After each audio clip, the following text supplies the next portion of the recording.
Hi, all. I've got the bones with me today because I want to talk a little bit about what happens when we're moving at the hips. So often what I'll find when people have pain in the lower body, in the low back or the hips or the legs, is that when they move their legs around at the hip joint, that there tends to be some additional movement that happens up in the pelvis and the low back. Now, this is not necessarily a problem. It's a pretty normal human way of moving. But I do find that this is one of the areas where we can do some remapping for the brain that can help to reduce pain, to create better stability and better responsiveness overall in the body in many cases. So, in order to work with that remapping of this pelvic region in the body, we're going to work on separating the movement of the leg at the hip from the movement of the pelvis and the low back. And we're going to look at that in two ways. First, we're going to look at what happens if the pelvis stays still and the leg moves.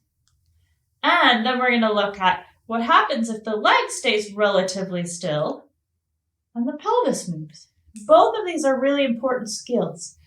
For today's practice, you're going to need to have a wall accessible. You don't need a lot of space at the wall, enough for your body and a little bit of space in front to work.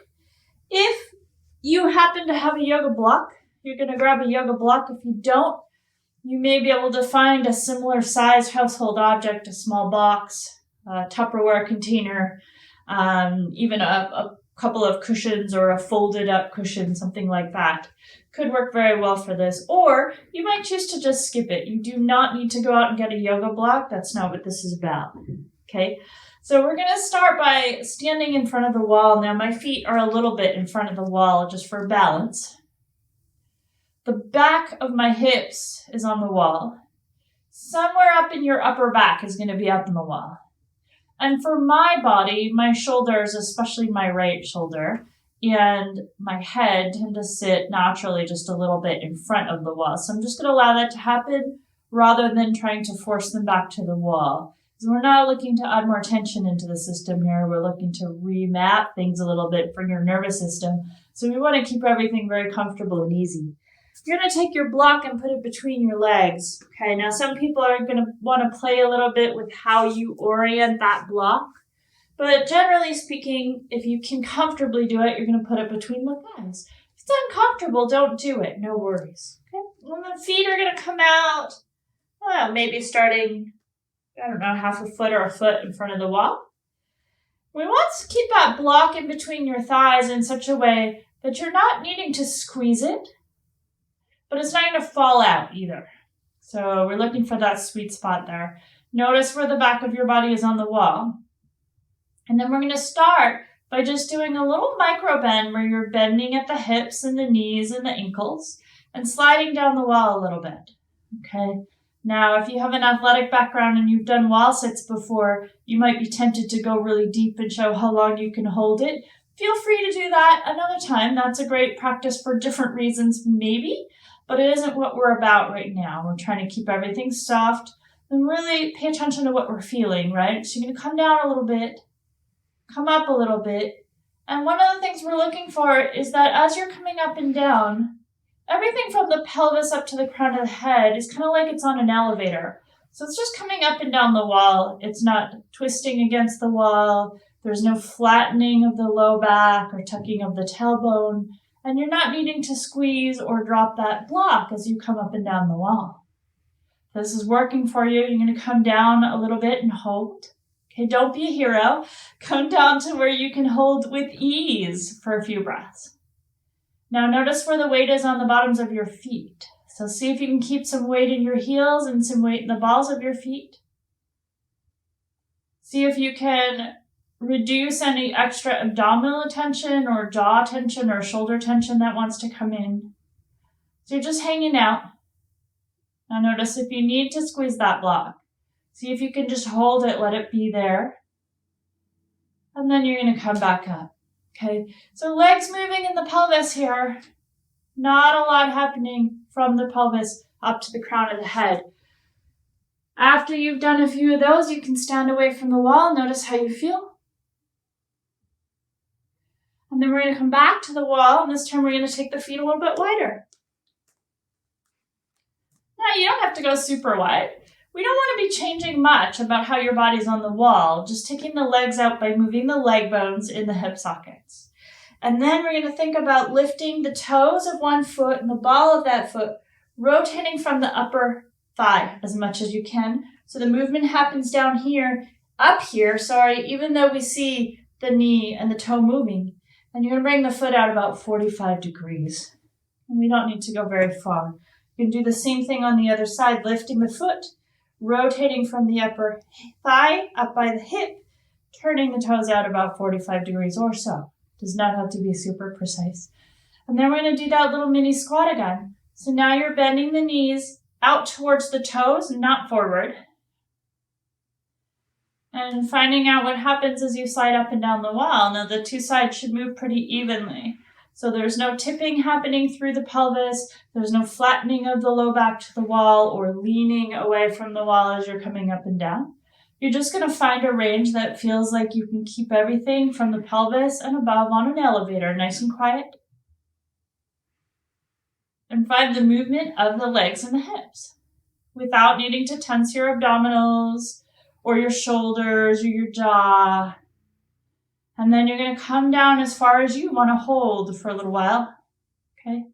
Don't be a hero. And if you like, you might see how it feels to start to press your upper thigh bones back towards the wall. So the thighs are pressing out away from each other, but you're still staying grounded through the mound of the big toe. Notice the sensations. Okay, so there might be some work here, but there shouldn't be any struggle. Okay, we're not here to suffer.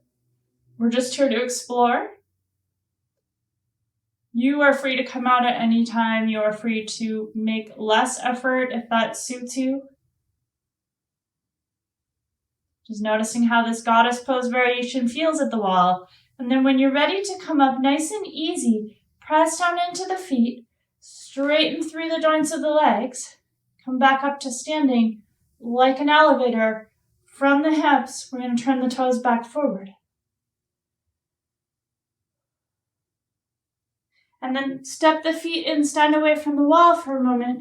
Notice how you feel after those two movements. So now we're going to play with moving the pelvis and the leg bones separately. So there's a little both. You're going to come back to the wall. We're going to step the feet a little wider again. And this time you're going to take the right toes all the way to the right. Now, most of us won't be able to do this at the hip. So the pelvis is going to rotate with the leg. My right foot is parallel to the wall. And my body's turned a little bit. So this hip is against the wall, but this hip has a little gap back here. And the shoulder has now come away from the wall. This shoulder has now turned into the wall a little bit. Totally fine. I'm just going to notice where I'm at. Okay? I'm bring my hands up to my hips.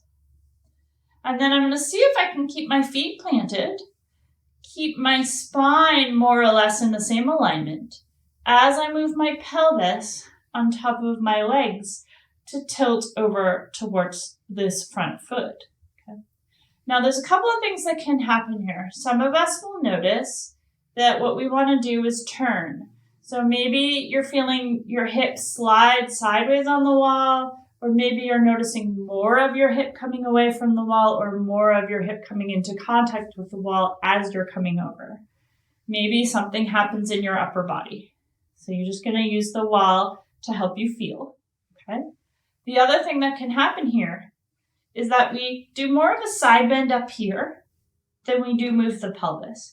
And what we're looking for here as we move the pelvis is this front hip goes back and there's a change in the angle of the leg bones because the hip sockets are moving, yeah? So you're going to come into your baby triangle pose. You're going to hold. You're going to notice how that feels. When you're ready to come up, you'll bring the hands up to the hips. Move from the pelvis, not the spine, to come back up to standing. Turn your feet forward. Turn your other toe to the other side. Watch how the pelvis moves. It may be different on this side. Okay, so notice where your body's on the wall, And then as you come into your baby triangle pose here, we're going to try to keep the relationship with the wall relatively similar. This front hip is going to go back. There's going to be a change in the positioning of the leg bones, but the feet are going to stay planted. And we're going to try to keep the spine more or less in the same alignment as we come over. We're going to hold that baby triangle for a few breaths. Notice how that feels. And then when you're ready to come out, you're going to come out from your pelvis, not your spine, to the best of your ability. Think about moving from the hip to turn the toes forward. Step the feet in and come away from the wall. And just stand for a few breaths, noticing how it feels to have done a little bit of movement for the hips, as well as the pelvis. Changing up some relationships, doing some remapping in this part of the body can be really powerful work, especially when it's practiced over time. If you have any questions or want to share your experiences, I'd love to hear them in the comments. Take really good care.